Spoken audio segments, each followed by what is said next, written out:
Hello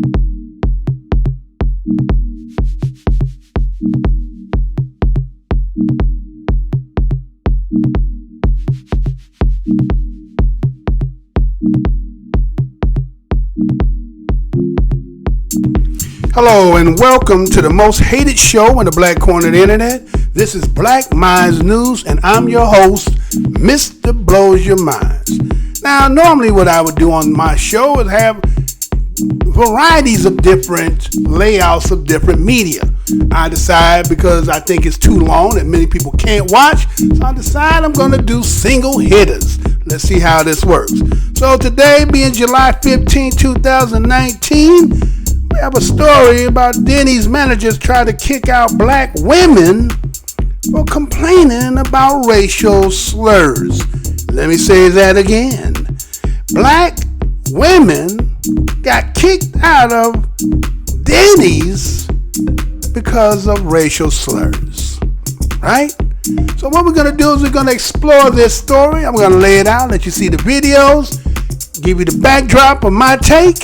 And this again is the new format that I'm going to do on Black Minds News. And stay tuned as we get into this broadcast.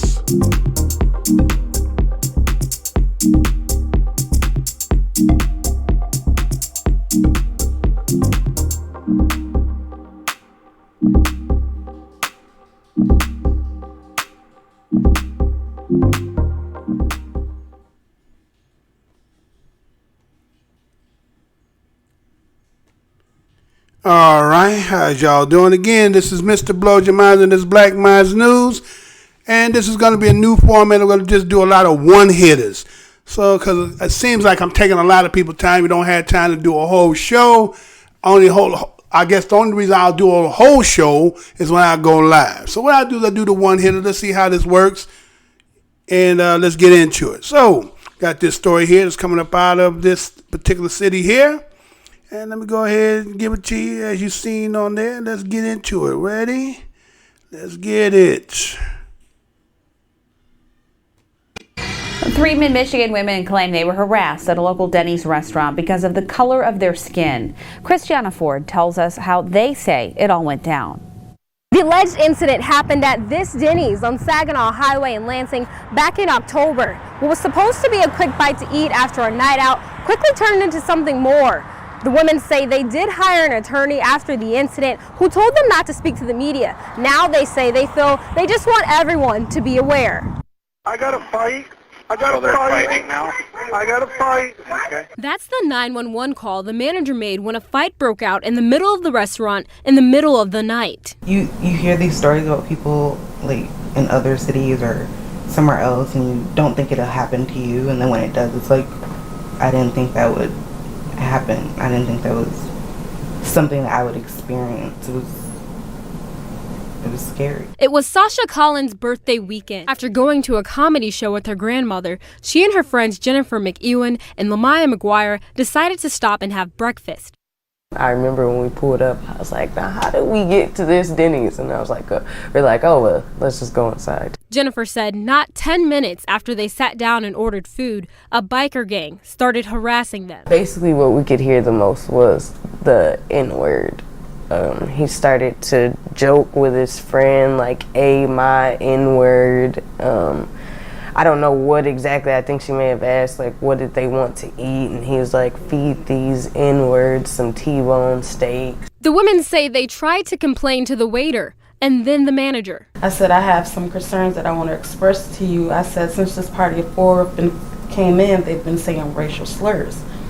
And could you ask them, could you move them? And if it happens again, can you ask them to leave? He told me no. The women say when they continued to ask the manager to take action, he refused and told them to leave instead. When the women refused to leave, the manager called 911. I'm at Denny's on West Saginaw, an officer. I have a table that will not leave my establishment and is yelling and screaming. In the middle of that call, Jennifer says a woman from the biker gang punched her in the face. What did this fight start over? Over somebody using the N-word. I guess there's blood. Okay, do they need an ambulance? I do not know. Jennifer had to go to the hospital. She still has a torn ligament in her hand. Sometimes when I just see certain people with their biker jackets on, I immediately think like that's them, you know, like dead serious. And it's like an anxiety almost, sorry. And it was honestly like one of the worst days in my life. The Eaton County prosecutor says there is a warrant out for the woman accused of punching Jennifer. That woman, Alice Barber, is charged with assault and battery, but did not show up for her arraignment. There are no other charges at this time. In Lansing, Christiana Ford, Fox 47. We also reached out to the previous owner of that Denny's, and he did not want to comment further.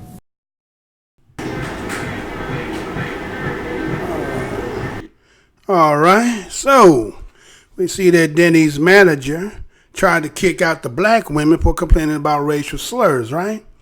Now, so again, you've seen in the video, they see there was 3 black women from Michigan who were harassed at the Denny's by 4 white bikers who alleged that the manager at the diner tried to make them leave when they complained about the bikers' use of racial slurs that you heard in the video there, right? Now, according to the newspaper, the manager, who later called law enforcement on the women, when they wouldn't leave, defended the bikers, the use of slurs, and protected free speech. The incident occurred back in October but received little attention at the time. The women you see in their video were Sasha Collins, 27, Jennifer McEwen, 25, and Lamaya McGuire, who was 22. Said they had arrived, as you heard in the video, that they arrived at the Denny's at Delta Township around 4 a.m. after a night out celebrating Collins' birthday.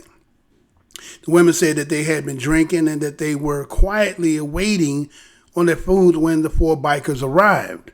According to the Journal, which noted that the security footage backed up much of what the women account had, the harassment began when one of the women in the Blue Angels motorcycle club jacket began loudly using racial slurs to talk about the women.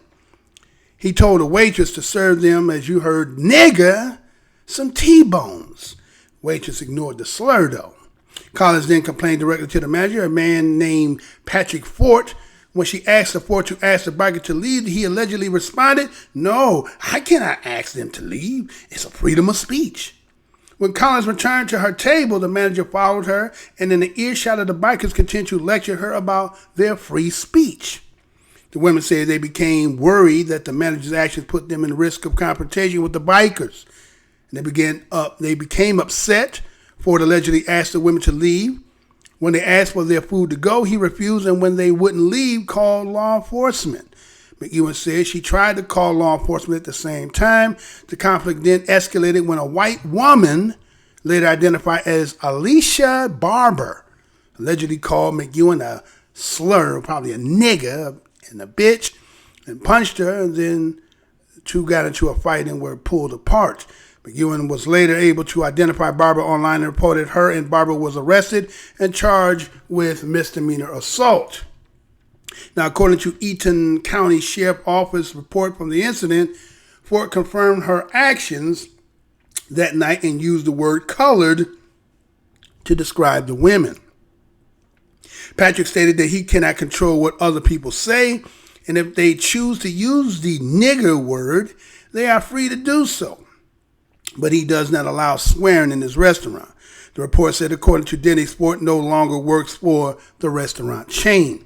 According to the Journal, Denny's responded to the press inquiries by saying it had only recently heard about the incident. But when the reporters from the Journal pointed out that the women had been in contact with Denny's corporate attorney in the fall, Denny's amended its response and said that shortly after the incident, it had given the franchise owner contact information to the women's lawyer, and that the corporation did not become more involved in the case until media reports of the incident surfaced in late June. Spokeswoman for Denny called Ford's action completely unacceptable and said there was no excuse for how the women were treated.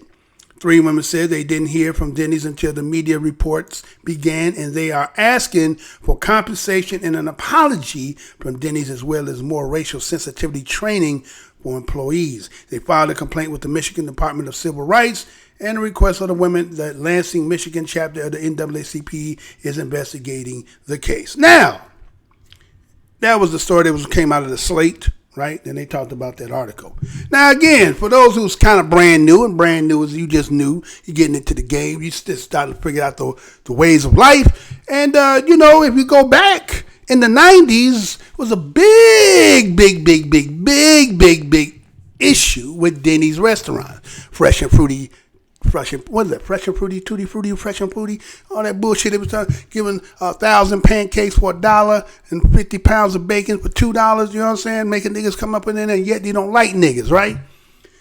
So what we see here is, again, it seems that people, again, when they get the opportunity when they in their little clique, and they see maybe think that you're a little vulnerable, maybe they think you are, maybe you don't seem like you the type that they're gonna stand up to them. So they do the old connotative ass language. Why don't you serve them niggas some T-bones, right? As if white folks don't eat T-bone steaks, right? And so instead of the waiter, again, you ignoring what they said, but then you also justifying by talking about that they have a freedom of speech, right? But you also said in the same breath that you don't allow cursing in your restaurant. So obviously, nigger, right? We say nigger, but nigger is not equivalent to a curse word under his discretion of how he's seen it. Look like he was more in, collusion, as they say, is in collusion with the bikers. Because maybe the bikers come in there more often, they know, tip him or whatever, so forth. But he wasn't going to throw Earl and Jolene and all them out of there for these black women who he said, well, I don't really know you, right? So, you know how it goes, right? Instead of it had been done and over with, the biker chick tried to sneak a punch in, thought she was, it wasn't about that life. Light Bright got up in there. You know what I'm saying? She was handling her business. You understand? I don't know what the other two, I don't know what, bigger they probably could have took the dues. But, you know what I'm saying? Again, they ain't talking about your size and thing. I'm just saying that the fact you probably could have gone ahead and did what you had to do if it push came to shove, but it looked like they didn't want none either. So, in all that fracas that took place, what does the waiter do? Why is he calling the police on them? You understand? Why was the first thing in his mind was to call police on the black women, knowing that the antagonizers, the aggressors, is the bikers? But yet black people always are making these, assumptions. They say that race is a figment of our imagination, and yet the all-seeing eye is showing you exactly who people is, right? And so as you see that what all took place and transpired, end up now, based on the video being seen, they went ahead and they pressed charges, or actually in seeking, trying to find this individual. Now, they bikers. Now, you mean to tell me that, Popo, whose job is really running the streets, know all the ins and outs, don't know where these bikers hang out at, and can't go nobody? All right, we know this is Alice. Where's she at? We've got a warrant for arrest. She ain't show up for her arraignment, so she just really out, running against the law. Okay, it's like that. So again, like I say on this show all the time, black folks, white folks is giving checks away these days. If you don't get cared by 6, go in there and get a trial by 12. You understand? And that way you'll get this check, because they giving checks away. Since they don't know how to control themselves, and their hatred is just at an all-time high. It's kind of like a Wi-Fi emitting its, rays to catch on to you, right? You know what I'm saying? The Wi-Fi signal, they make their signal come out and reach to you, even though you ain't done nothing, don't know you, but somehow reason, just your presence, right? Your presence makes them just full with anger. Like black people, cause of whatever your detriment in life is, ain't shit got to do with black people. And again, as black people, the descendant of slaves of this land, you understand? I don't understand how everybody say like we the ones that's causing your damn problem. We the one carrying everybody else's bullshit. So let's look at this shit again. Now let's look at the fact here. Before I do that, let me do this too, right? Before I do this, because this is my new way of doing it, right? So let me go ahead for those who might be new over here. Let me just do this. We do this like stuff like this here. for those who might be new, again, this is my new way of doing it. So check this out. And before I get into that little part, check this out.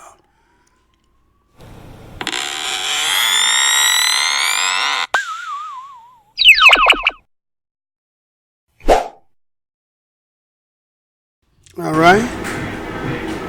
So I'm not sure what this is all about here, though. Why are they doing all that? It's not probably doing all that. But anyway, what's up with that? Get up out of that. All right. So for those who might, hit that like button, right? So let's get into it. So again, look at this thing here. We're talking about Denny'S.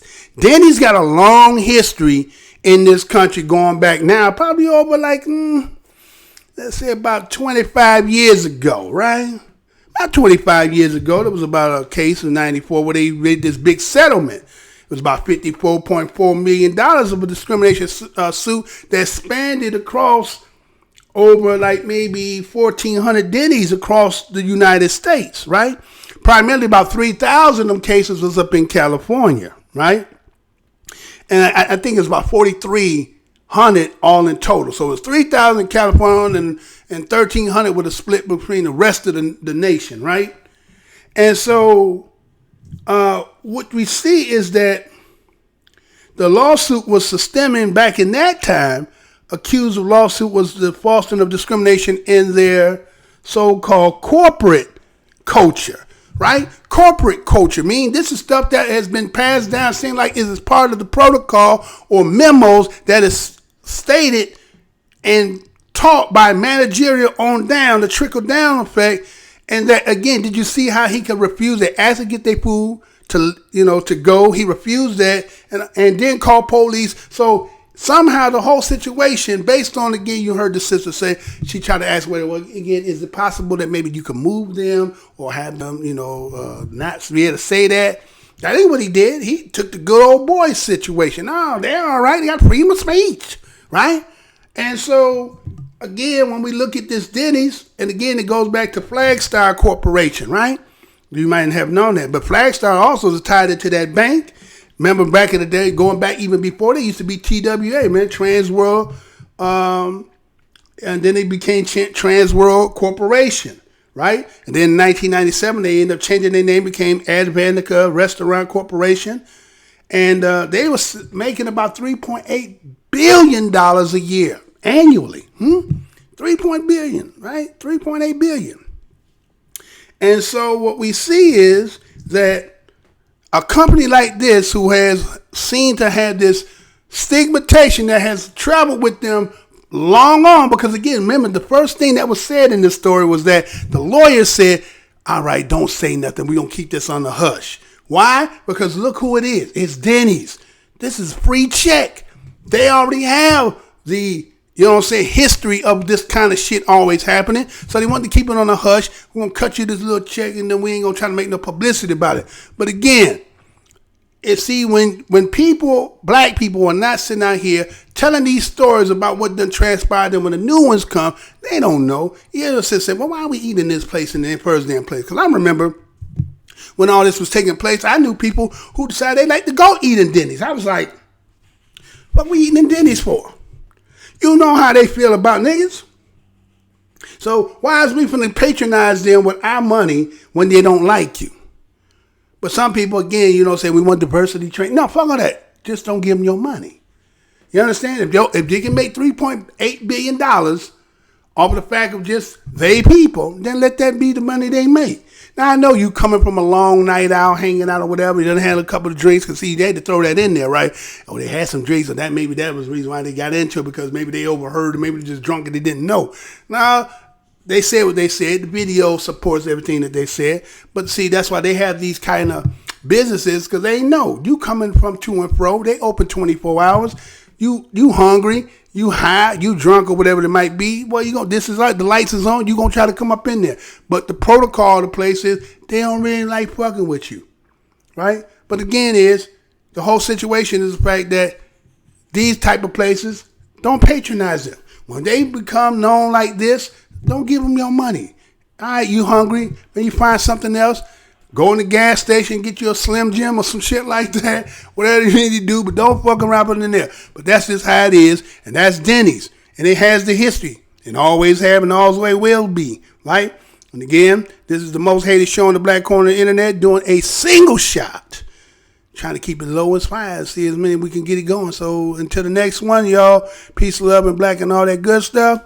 And so I'm going to go out. Let me give you one more one of these. Here, for those who might be new to the show and never seen it before, this is how we do it over here. And check this out and be right back.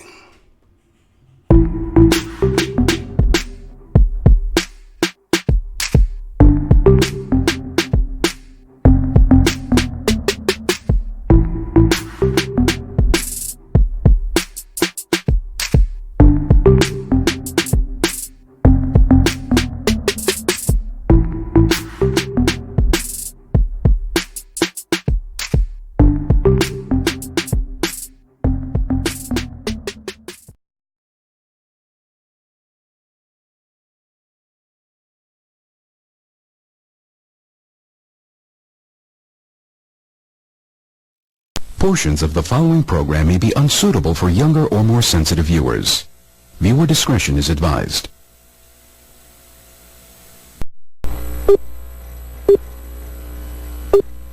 Remember, the enemy has only images and illusions, behind which he hides his true motives.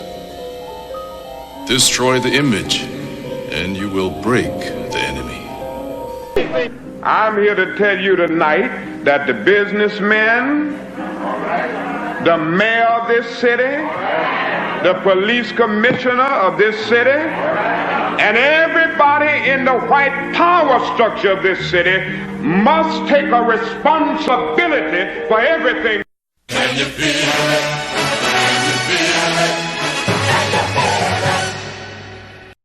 Luther and I and everyone in this arena tonight are unified by the same great American values. We're proud of our country. We respect our flag.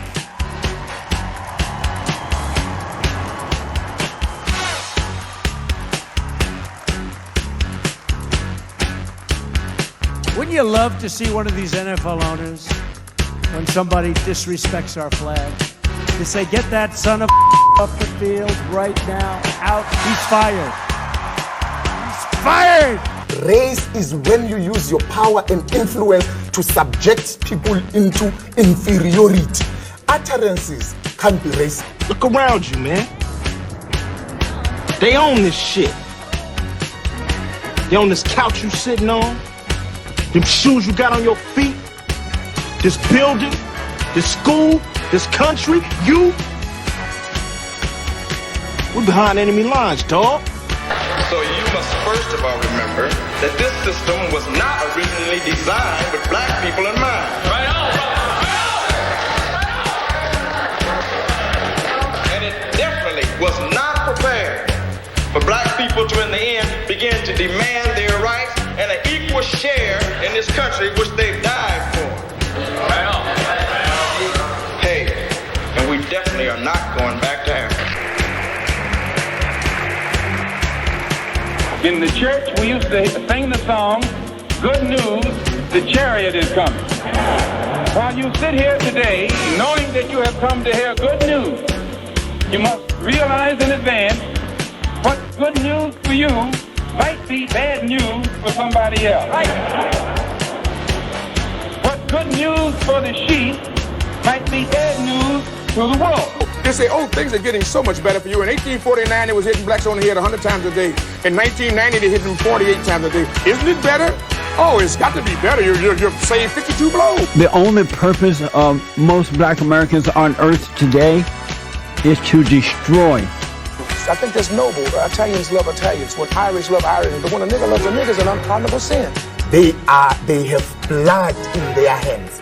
When we say they have blood in their hands, we are not saying him, George Bezos, went and killed. But white people colonized us. They dispersed us. They enslaved our people. They sucked our economy dry. They are still sucking it dry even today. That's white people. Tony Blair, George Bush, Napoleon Bonaparte, Leopold, Adolf Hitler, Benjamin Netanyahu, all white people, they are the same. They are racist and they are full of hate. I've been waiting for you. You have many questions, and though the process has altered your consciousness, you remain irrevocably human. Ergo, some of my answers you will understand, and some of them you will not. Concordantly, while your first question may be the most pertinent, you may or may not realize it is also the most irrelevant. Why am I here? Our world is coming crumbling down. The coons are coming. You got to understand that white America has an uncanny way of making the victim the victimizer. Excuse me, master, for putting my head in the way of your club. Not that your club is brutalizing my head and putting hickeys on it. My head got in the way of your free swing and broke your shiny stick, and I want to apologize for that. Your life is the sum of a remainder of an unbalanced equation inherent to the programming of the Matrix. You are the eventuality of an anomaly which, despite my sincerest efforts, I have been unable to eliminate from what is otherwise a harmony of mathematical precision. While it remains a burden assiduously avoided, it is not unexpected and thus not beyond a measure of control, which has led you inexorably here. There are more connections in the human body than there are stars in the galaxy. We possess a gigantic network of information to which we have almost no access.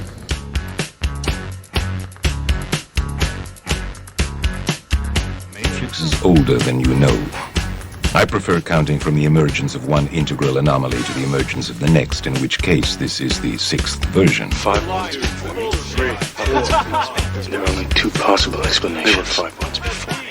Either no one told me, or no one knows. Precisely. As you are undoubtedly gathering, the anomaly is systemic, creating fluctuations in even the most simplistic equations. Control me! I'm gonna smash you to bits! You can't make me do anything like Chris!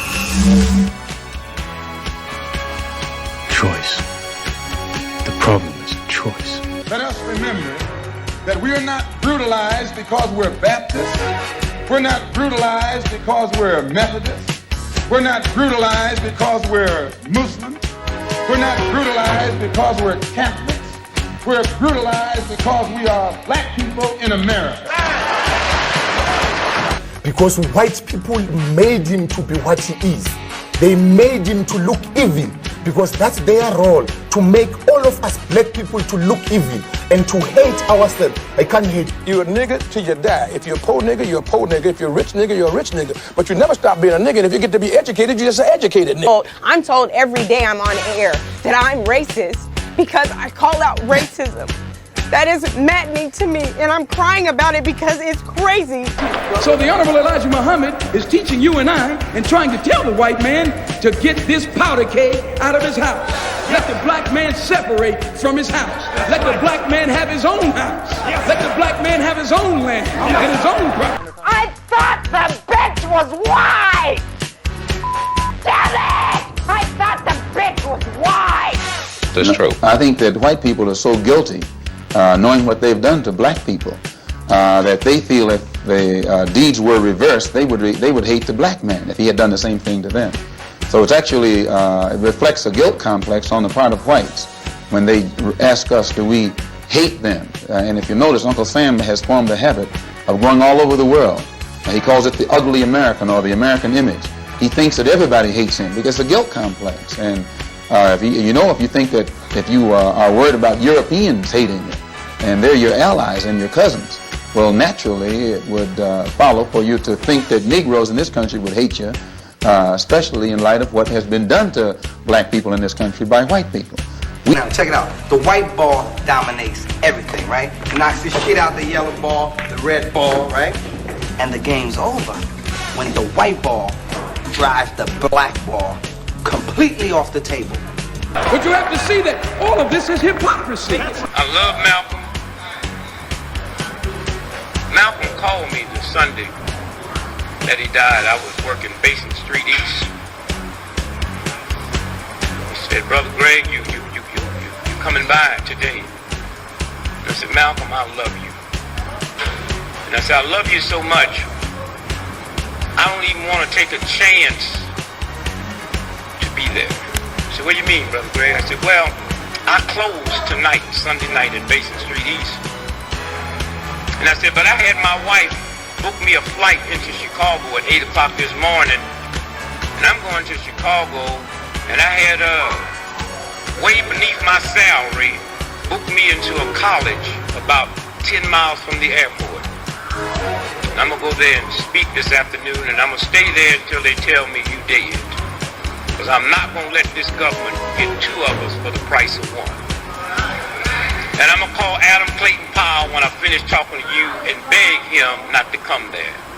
Because today, the United States government is going to get you.